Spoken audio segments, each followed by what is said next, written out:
আজকে আমরা চলে এসেছি মাওয়াতে এই শীতের শুরুতে এবং ইতিমধ্যে মাছ কাটা শুরু হয়ে গিয়েছে। আমরা দুটি মাছ নিয়েছি এবং একদম নদীর পাড়ে যে রেস্টুরেন্টগুলো রয়েছে সেরকম একটি রেস্টুরেন্টে আছি। দুটি মাছ 1800 টাকা করে কেজি পড়েছে, দুটি মাছের প্রায় 2 কেজির উপরে।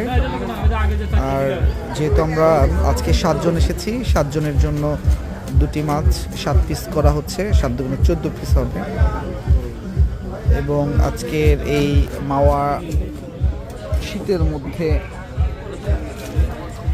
ইলিশ খাওয়ার জন্যই আসলে মূলত এখানে আসা হয়েছে।